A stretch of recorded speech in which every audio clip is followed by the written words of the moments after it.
Donc bonjour mes chers apprenants, aujourd'hui on va se consacrer bien sûr pour voir une technique d'expression. Donc les techniques d'expression qu'on va voir aujourd'hui sont anticiper les possibles narratifs et les étapes du schéma narratif. Pour bien comprendre notre leçon aujourd'hui et pour bien pratiquer, on doit passer par plusieurs étapes. Bien sûr le sommaire comme suivant. L'objectif spécifique de la leçon, bien sûr on va faire premièrement un rappel, deuxièmement présentation. Dans la présentation, on va se consacrer bien sûr vers l'anticipation, B, retour en arrière et C, l'ellipse. Et troisièmement, c'est l'atelier ou le pratique pour bien comprendre, pour bien assimiler notre leçon. L'objectif spécifique de notre leçon, c'est de reconnaître l'anticipation dans le cadre du rythme de la narration. Un rappel, comme vous voyez déjà avec votre professeur dans la séance précédente, vous avez vu déjà bien sûr comment analyser une fiche d'un film fantastique. Et aujourd'hui, on va se consacrer pour un autre rappel, c'est les étapes de schéma narratif, bien sûr comme suivant. La situation initiale, l'incipit ou l'incipit, comme on a déjà vu, qu'on a déjà traité dans le premier extrait de la lecture, ou bien de l'étude du texte. Pour la deuxième partie, c'est la perturbation ou bien l'élément perturbateur. L'élément perturbateur, c'est-à-dire l'élément qui va déclencher, qui va changer l'histoire vers une autre partie. Pour la troisième, c'est les péripéties ou bien suite des événements qui vont faire la succession de l'histoire. Le dénouement, c'est avant final, bien sûr, c'est l'étape où on peut pousser vers la situation finale. Et bien sûr, la situation finale ou bien l'excipit. Très bien, maintenant on passe vers la présentation.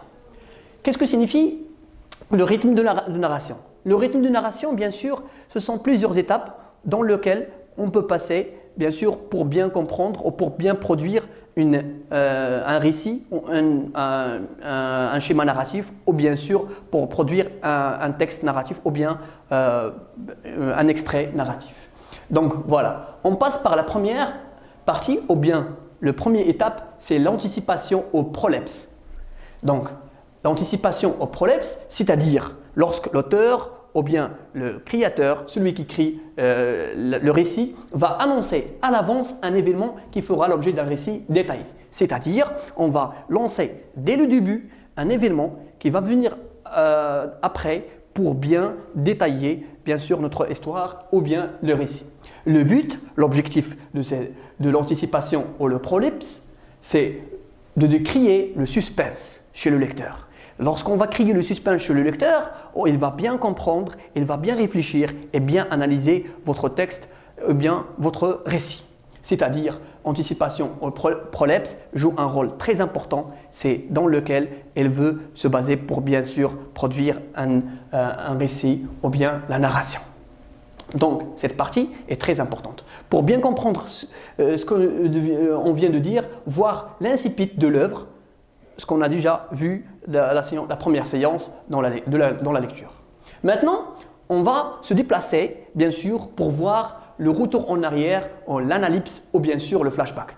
Cette technique, flashback ou bien sûr retour en arrière, analypse, c'est-à-dire revenir en arrière, d'une autre manière, l'auteur va ramener le lecteur vers la nostalgie ou bien retourner en arrière ou retourner aux événements qu'ils ont déjà passés dans le passé pour bien sûr un objectif. Revenir en arrière pour apporter des informations, donc c'est-à-dire en plus, elle apporte des informations concernant l'histoire. Elle porte des informations concernant l'histoire, donc il nous donne beaucoup d'informations, beaucoup d'idées afin de bien comprendre notre récit, donc qui est raconté. Pour bien comprendre ce que je viens de dire, il faut voir l'incipit de notre premier extrait ou bien le premier extrait étudié dans la lecture ou bien l'étude de texte.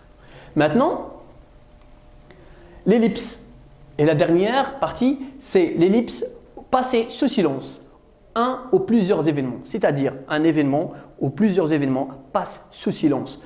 C'est-à-dire c'est un vide dans le récit, c'est un vide dans l'histoire, c'est le but est de créer ou bien d'accélérer le rythme narratif, c'est-à-dire c'est la succession des événements. Donc, pour donner la succession ou bien pour donner des idées successives ou bien des événements successifs, il faut donner bien sûr utiliser l'ellipse afin d'accélérer le rythme narratif parce qu'on ne peut pas perdre beaucoup de temps pour dire quelques événements, par exemple les événements secondaires.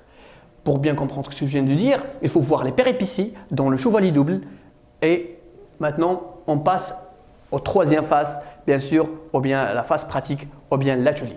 Maintenant, pour bien comprendre et pour bien pratiquer et pour bien appliquer ce que je viens de dire, on doit bien sûr imaginer, vous, d'accord? Imaginez-vous avec moi à quoi ressemblera la société marocaine en 2060. À votre avis, mon cher élève, imaginez en 2060 comment le Maroc va être. Quels sont les changements possibles?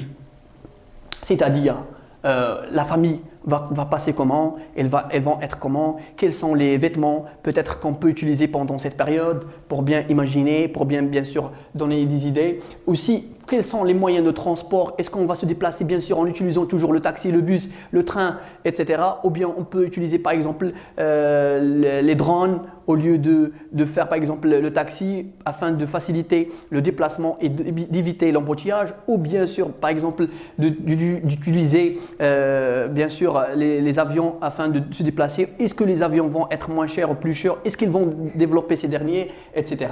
Aussi, est-ce qu'on peut utiliser d'autres moyens à part ces derniers, ou bien on peut seulement rester dans la Terre, ou bien on va voyager vers la Lune, ou bien ou bien à l'univers, ou bien d'autres places. Donc, aussi on peut maintenant imaginer les moyens de communication. Est-ce qu'on peut utiliser le téléphone ou bien sûr l'ordinateur, ou bien on va utiliser d'autres moyens qu'on peut l'inventer? Est-ce qu'on va toujours être dans les mêmes moyens, dans les mêmes applications, ou on peut voyager vers une autre imagination peut-être? Donc essayez d'imaginer avec moi afin de bien comprendre et afin de bien assimiler bien sûr ces trois parties qu'on a déjà citées. Bien sûr, aussi, on doit parler de la technologie, par exemple, comment la technologie va être, est-ce qu'il va avoir un changement, est-ce qu'on peut inventer d'autres choses afin de faciliter notre vie quotidienne, etc.